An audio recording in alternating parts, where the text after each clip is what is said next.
¿Ya? Buenas noches, hermanos. El miércoles pasado vimos un versículo en Efesios 6, se acordarán ustedes. Vamos a verlo de nuevo.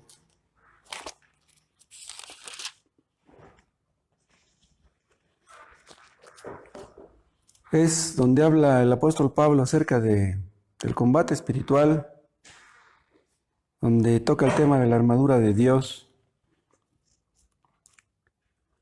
Dice aquí en 6:10: Por lo demás, hermanos míos, fortaleceos en el Señor y en el poder de su fuerza. Vestíos de toda la armadura de Dios, para que podáis estar firmes contra las acechanzas del diablo. Porque no tenemos lucha contra sangre y carne, sino contra principados, contra potestades, contra los gobernadores de las tinieblas de este siglo, contra huestes espirituales de maldad en las regiones celestes.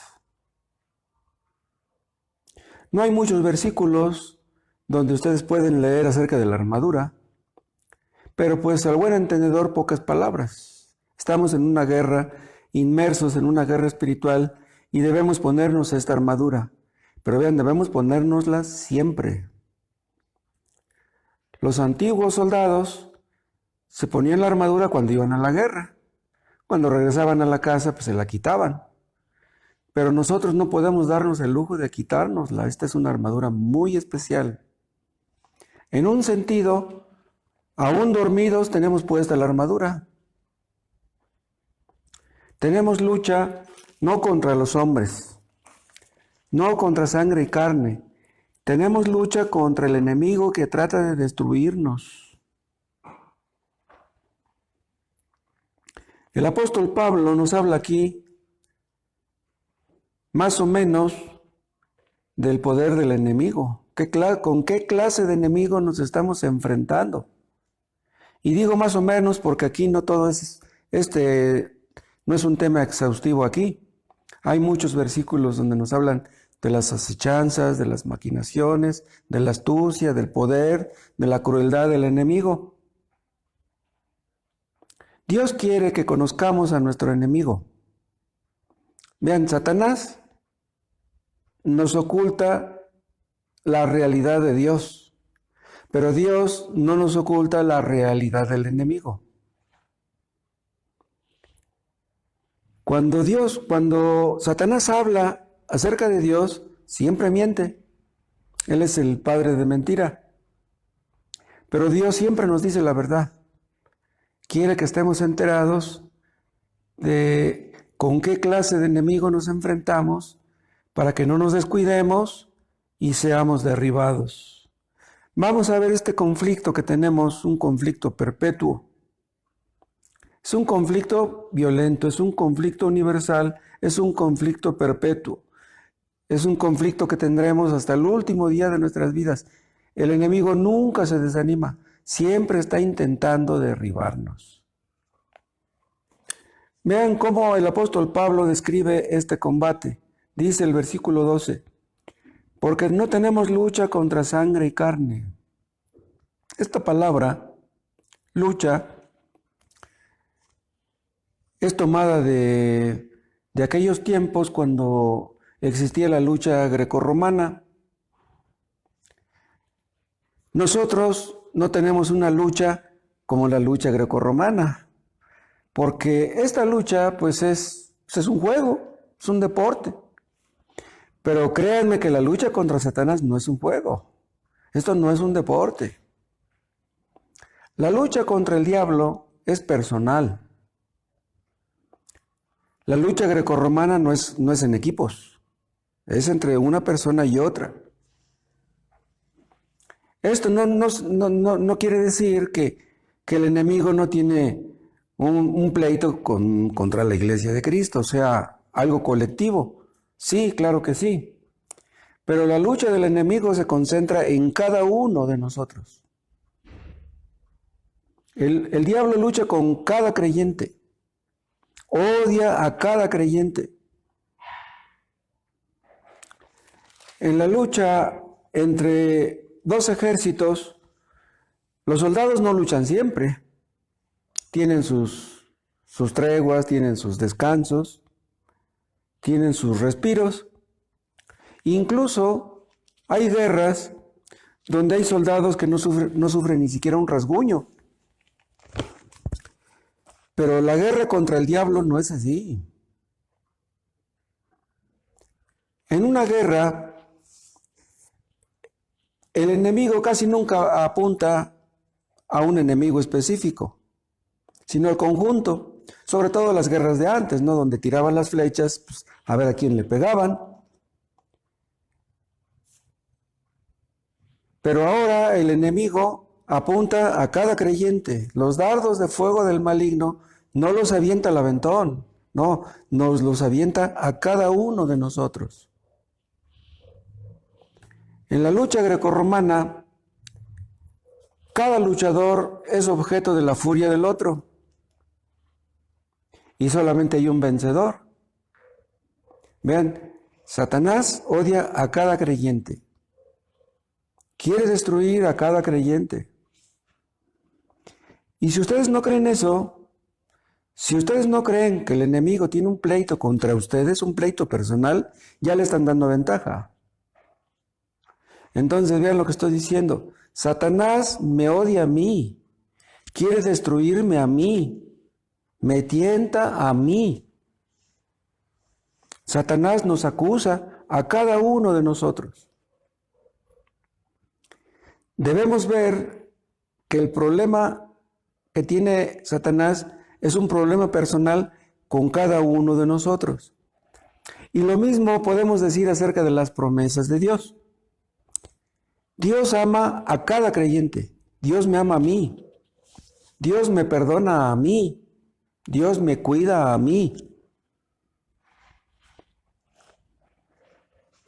Aquí en Ciudad Neza corre el agua por todas las calles. Hay un suministro de agua que corre por la tubería. Pero para que llegue a mi casa, pues necesito que esa tubería sea conectada a la tubería de mi casa.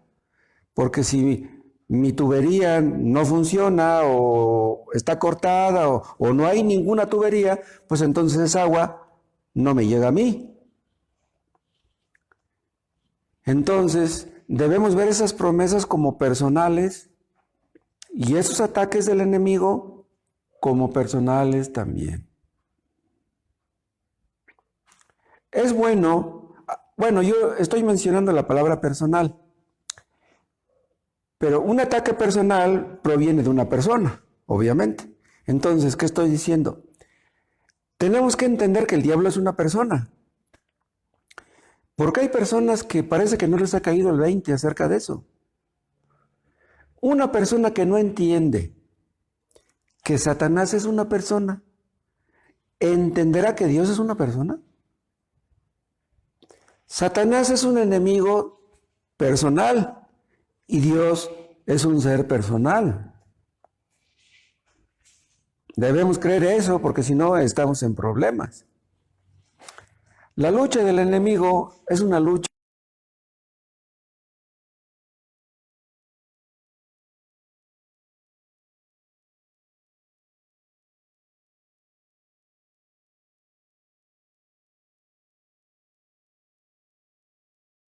Satanás quiere derribarnos personalmente, cuerpo a cuerpo. En los combates de antes, si te lanzaban una flecha desde lejos, tú veías venir la flecha y pues, podías hacerte un lado. Pero si el enemigo te agarra o nos resistimos fuertemente o vamos a caer. ¿Saben qué hace Satanás? Se agarra de nuestra carne. Se agarra de nuestra naturaleza corrupta. Nos sacude fuertemente. Las tentaciones del diablo no son un juego. Este combate es universal, lo mencioné. Y esto significa que esta lucha involucra a todos los creyentes. Dice aquí en el versículo 12, No tenemos lucha contra sangre y carne. El apóstol Pablo nos excluye. Satanás no respeta a los misioneros. Satanás no respeta a los predicadores ni a los maestros de escuela dominical. Satanás odia a todos los creyentes. Ahora, hemos dicho en alguna ocasión que Satanás no sabe exactamente quién es creyente y quién no. Le pasa lo mismo que a nosotros. Nosotros vemos que una persona lee la Biblia, que asiste a los cultos, y decimos, pues esta persona parece ser creyente, parece ser un cristiano verdadero, pero podemos estar engañados, y Satanás igual. Cuando una persona nace de nuevo, tiene el Espíritu Santo. El viento sopla de donde quiere, el viento no lo puedes ver, pero oyes su sonido y puedes ver sus efectos. Entonces, Satanás puede hacer lo mismo que nosotros. Puede oír el ruido del viento y puede ver sus efectos. Puede ver más o menos cuando una persona ha nacido de nuevo, pero no puede estar segura de eso. Un creyente que es fiel, un creyente que se mantiene firme en la fe, que es constante en la lectura, que es constante en la oración, que se pone la armadura, Satanás dice, este es uno de mis enemigos. Puede darse cuenta más o menos de que esa persona es un cristiano verdadero. Y odia más a esos creyentes. A los que son más celosos, a los que son más esforzados, a los que más oran, etc. En realidad, hermanos, nunca vamos a dejar de tener guerra contra el enemigo. Nunca vamos a dejar de tener guerra contra el pecado, contra el poder del mundo, que es un poder que todo lo arrastra. ¿Se acuerdan ustedes cuando los israelitas salieron de Egipto? Cruzaron el mar y entraron en el desierto. Mientras estuvieron en el desierto, nunca dejaron de tener problemas. El desierto estaba lleno de problemas. ¿Cuándo dejaron de tener problemas? Cuando llegaron a la tierra prometida. Y ni ahí, porque ahí de todos modos tenían que matar a los cananeos. Lo que estoy diciendo, hermanos, es que mientras estemos en este mundo, nunca vamos a dejar de tener problemas. Si no será de una manera, será de otra. Si ustedes tienen mucho dinero, pueden tener problemas por eso. Tentaciones que van dirigidas exclusivamente a los creyentes que tienen mucho dinero. Pueden ustedes tener problemas por no tener dinero también. Aprendemos de ambas cosas. Somos tentados de una manera o de otra. Si ustedes tienen dinero, pueden caer en la tentación del orgullo, pueden caer en la tentación de la complacencia. Y si no tienen dinero, pueden caer en la tentación de la falta de fe, en la queja, en la murmuración, en el estar insatisfechos, etc. Hay peligros en todas partes. Vean lo que son las cosas. Cuando Lot estaba en Sodoma, él no pecó. Pero cuando los ángeles lo sacaron de Sodoma y lo llevaron a Zoar, ahí sí pecó. ¿Quién hubiera creído eso?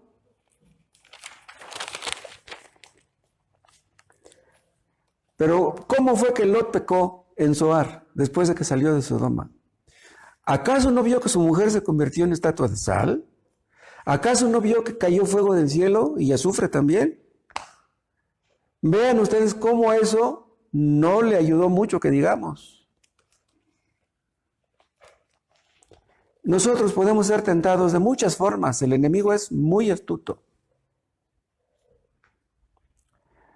Ustedes pueden caer en la tentación de estar pensando en que si tuvieran más dinero, a lo mejor serían mejores cristianos. ¿Pero de veras es así? ¿Creen ustedes que para ser mejores cristianos necesitan más dinero? ¿O podría ser algo peor aún? ¿Piensan ustedes que serían mejores cristianos si tuvieran otra pareja? ¿Serían mejores cristianos si les aumentaran el sueldo? ¿O seríamos mejores cristianos si no tuviéramos tantas pruebas? Vamos a suponer que ustedes son creyentes y están enfermos y que piensan que a lo mejor si fueran al nivel del mar, fueran a la playa, tal vez se compusieran un poco y allá estarían mucho mejor que aquí. Estarían más tranquilos, estarían más cómodos, estarían más contentos. Pero quieren que les diga algo. Si ustedes se fueran a vivir a la playa, si ustedes se fueran a vivir al nivel del mar, es posible que allá tuvieran tentaciones que aquí no tienen. Lo que estoy diciendo es que si no somos probados en unas circunstancias, seremos probados en otras. No traten ustedes de huir rápidamente de sus pruebas. Más bien pídanle a Dios que les enseñe algo a través de esas pruebas. En realidad, Dios escoge nuestras pruebas. Dios escoge nuestras circunstancias. No es el diablo.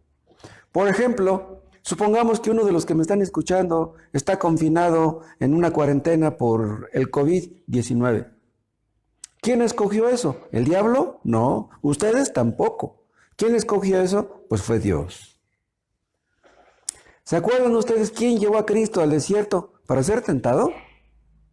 ¿Saben quién lo llevó? Fue el Espíritu Santo.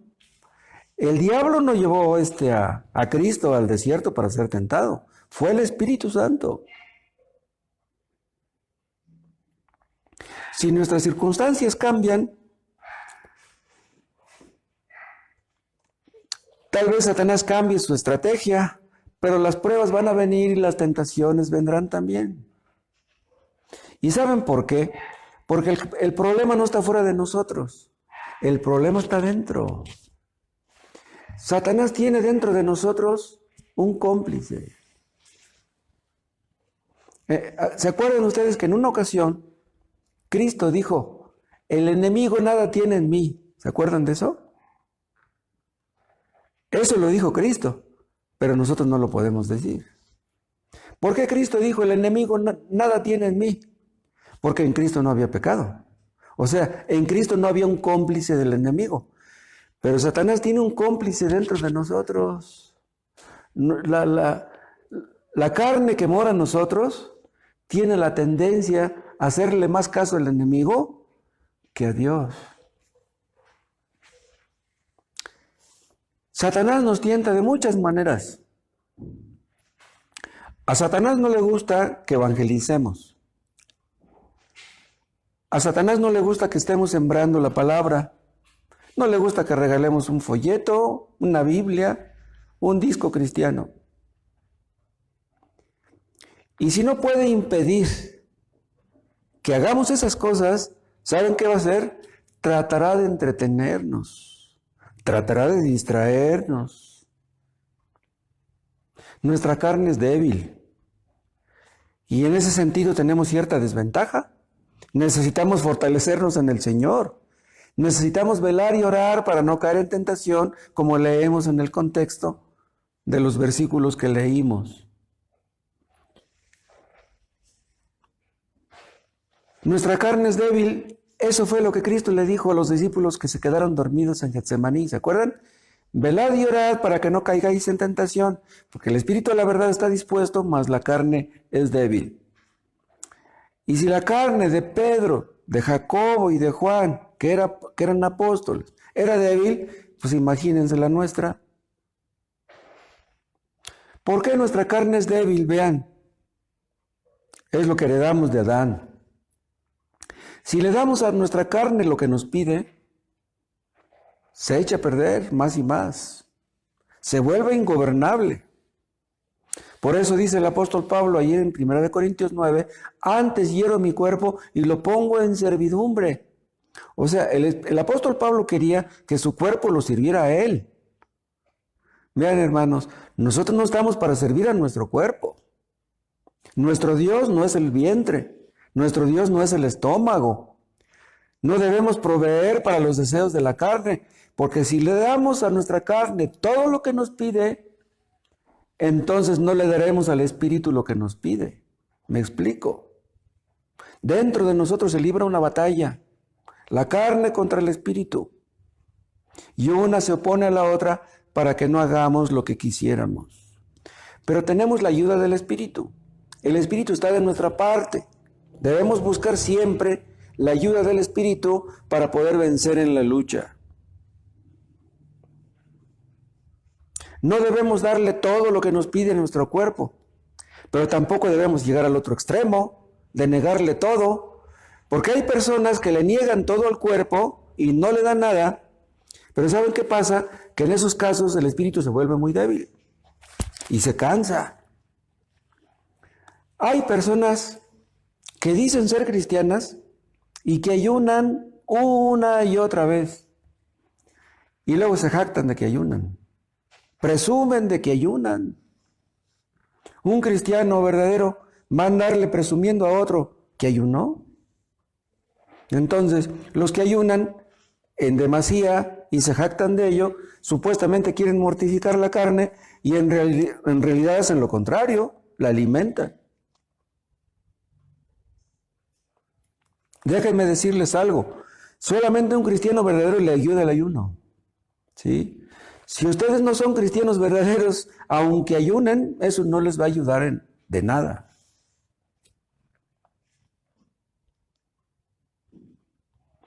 Hay personas que creen que son cristianas porque ayunan. Hay otros que creen que son cristianos porque oran.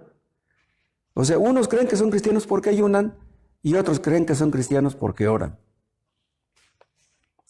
Pero no, ni una cosa ni otra garantiza nada. Debemos tener mucho cuidado y velar y orar.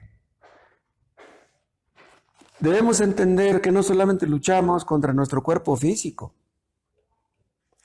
luchamos contra el pecado que mora en nosotros. Hay ocasiones, no me dejarán ustedes mentir, que tratamos de orar pero no podemos. Tratamos de leer las Escrituras pero no entendemos. Leemos un capítulo y parece como si no entendiéramos nada.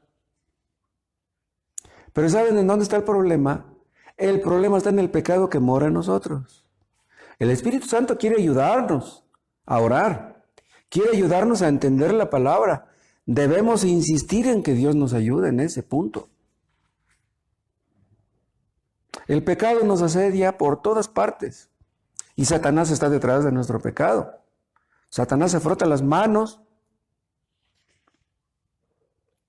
El pecado nos asedia por todas partes y no solamente el pecado que mora en nosotros, sino el pecado que mora en otros de pilón. El pecado siempre está tratando de estorbar la obra de Dios. Entonces, pues, debemos luchar como dice el apóstol Pablo. Dice, no tenemos lucha contra sangre y carne. Dice, sí, no, debemos luchar. Pero vean, debemos luchar legítimamente. Debemos luchar como Dios dice. No debemos luchar a nuestra manera o como nos parezca simpático. Cuando luchamos, luchamos por Dios, ¿sí o no? Entonces, si no luchamos contra el diablo, estamos luchando en contra de Dios. ¿Me explico? O estamos de parte de uno o estamos de parte del otro. Aquí no hay cristianos neutrales. Y si luchamos en contra de Dios, pues créanme, nunca vamos a ganar. Hermanos, por ningún motivo debemos luchar contra el Espíritu de Dios.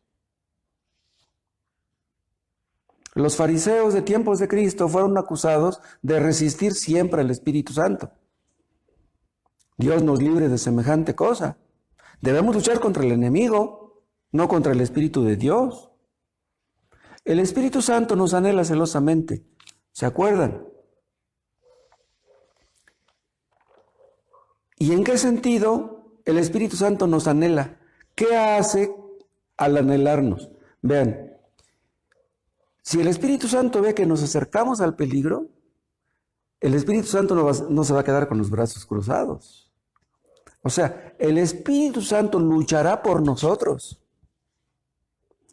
¿Y saben por qué? Porque si no lo hiciera, pues nos destruiríamos. Es como cuando ustedes ven que un hijito suyo se acerca al peligro. ¿Qué hacen ustedes? Pues van y agarran al niño para que no se meta en el peligro. Entonces, el Espíritu Santo nos ayuda para que no nos destruyamos.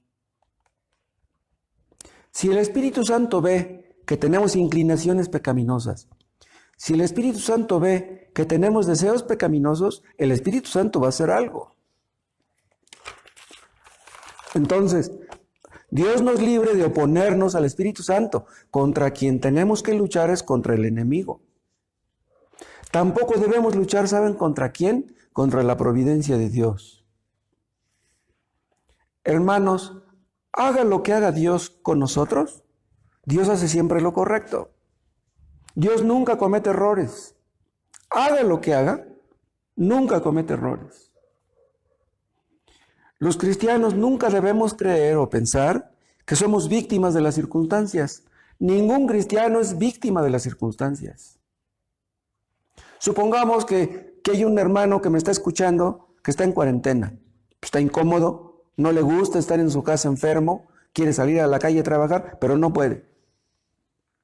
Pero si estás confinado en tu casa, si estás recluido, es porque Dios quiere que estés ahí. Dios no cometió un error en ese asunto. Y otra cosa, si tú estás en una situación incómoda, es porque Dios quiere lo mejor para ti, aunque en este momento te sientas inquieto e incómodo. Y si Dios te disciplina, no es porque no te ame. Si Dios te disciplina es porque te ama. Hermanos, tenemos muchos motivos para alabar a Dios y no tenemos ningún motivo para quejarnos. ¿Saben qué va a pasar si nos quejamos de los tratos de Dios para con nosotros? Si ustedes se quejan de las circunstancias en que se encuentran, ¿saben qué va a decir Dios? Haz lo que gustes entonces. ¿No te gustan tus circunstancias? Bueno, pues entonces haz lo que te parezca conveniente a ti. Dios nos libre de eso, hermanos. Les dije hace rato que no debemos luchar con nuestras propias reglas. Debemos luchar como Dios dice. Dios ha dicho cómo debemos pelear. Porque hay algunos que luchan sus propias batallas, pero no los de Cristo. Hay algunos que luchan contra un pecado, pero no luchan contra otro. Si tú eres honesto, hermano, debes luchar contra todo pecado. Hay algunos que esconden su ira, que luchan contra su ira, pero que no perdonan. Luchan contra un pecado, pero no luchan contra el otro. Los inconversos creen que luchan contra el pecado, pero en realidad ellos no pueden.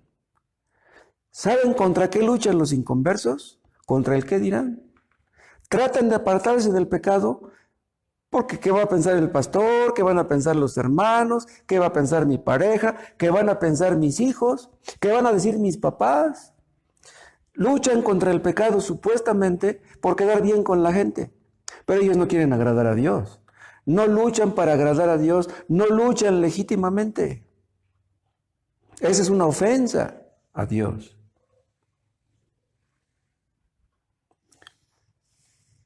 Hay algunos que tratan de dejar de pecar por un tiempo, pero después caen. Y cuando caen, caen horriblemente. Hay otros que luchan contra el pecado, pero no lo aborrecen. Si tú no aborreces el pecado, no vencerás, no puedes. Esos que luchan contra el pecado, pero no lo aborrecen, pues luchan, pero en broma, es un juego nada más. ¿Cómo le hacemos los creyentes para ahogar el amor al pecado? Bien, un creyente no puede amar al pecado. Un cristiano tiene que aborrecer el pecado. ¿Cómo ahogamos el amor al pecado? ¿Saben cómo? Con el amor a Cristo. Amamos a Cristo y en ese grado en que le amamos, en ese grado aborrecemos el pecado. No hay otra forma. Si ustedes me preguntan, ¿cómo voy a luchar contra el pecado? Yo les contestaré, pues, en primer lugar tienen que buscar la ayuda de Dios.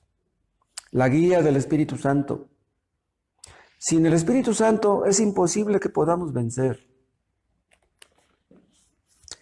¿Se acuerdan que Jacob iba a regresar con su hermano? Estuvo en esa lucha. Entonces, venció, cuando obtuvo la bendición de Dios, él pudo enfrentarse a su hermano. Él resultó vencedor en la lucha contra su hermano, pero primero tuvo que luchar con Dios. Debemos practicar constantemente. La lucha grecorromana, si tú eres un luchador, pues tienes que practicar constantemente hasta que te haces un experto.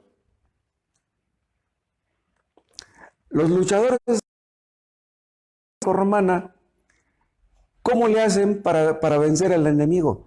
Tratan de agarrarlo de la pierna, tratan de agarrarlo del brazo para derribarlo. Y ya cuando lo derriban, se le montan encima para inutilizarlo, para impedir que se mueva. Y eso es exactamente lo que quiere el enemigo, inutilizarnos. Nosotros lo que debemos hacer es despojarnos del viejo hombre con sus hechos.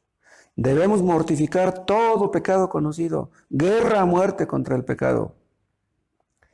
Cuando ustedes vencen a uno, vendrá otro, y luego va a venir otro. Pero siempre los cristianos estaremos en guerra. Debemos mortificar todos los días. De ahí se agarra Satanás para derribarnos. Se agarra de nuestro pecado y ¡pum!, nos lanza al suelo. Debemos meditar constantemente en la obra de Cristo, de Jesús en la cruz, a favor nuestro. Cuando meditamos en Cristo crucificado, nuestro corazón se enternece y nos preguntamos, ¿qué vio en mí el Señor para escogerme, para salvarme? ¿Cómo es posible que mis pecados han sido perdonados en Cristo? No lo podemos entender. Acuérdense ustedes de los pecados que cometían antes, y si eso no los humilla, si eso no los hace entender el amor de Cristo, entonces ¿qué lo hará? Debemos utilizar nuestras ventajas con sabiduría.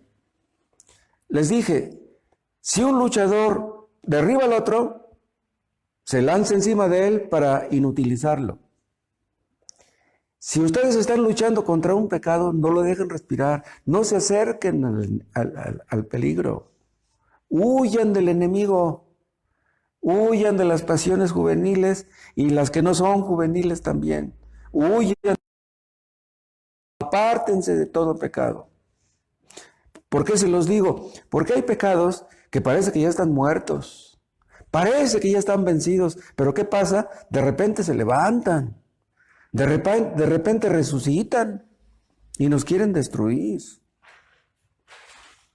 Pero hermanos, si nos fortalecemos en el Señor, permaneceremos firmes.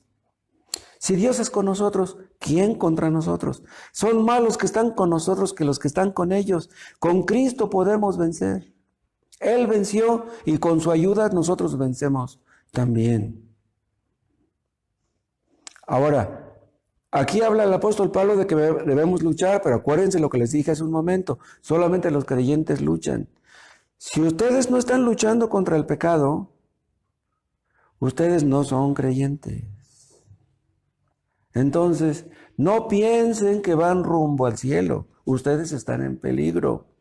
Si ustedes viven en pecado, si ustedes aparentan como que luchan, pero viven una vida doble, una vida de hipocresía. Si ustedes leen la Biblia, pero no hacen lo que está ahí escrito, si ustedes no obedecen a Dios, ni sueñen pensando que van rumbo al cielo, porque ustedes están en peligro. En este mundo, los cristianos nunca vamos a tener reposo. El reposo verdadero lo tendremos allá, cuando estemos con Cristo. Va a llegar el día en que ya no lucharemos. En el cielo ya no vamos a luchar contra el pecado. Pero mientras vivamos en este mundo, estaremos luchando todos los días, desde la mañana y hasta que Dios nos ayude, hermanos. Oremos. Te damos gracias, Padre Celestial, por la obra de Cristo. Gracias por la ayuda de tu Espíritu Santo, que siempre está disponible para ayudarnos a vencer. No nos dejes confiar en nosotros mismos. Danos tu gracia, Padre, para fortalecernos en el Señor. Sea Él nuestro gozo, nuestra confianza, nuestra alegría, nuestro todo. Te lo pedimos en su nombre. Amén.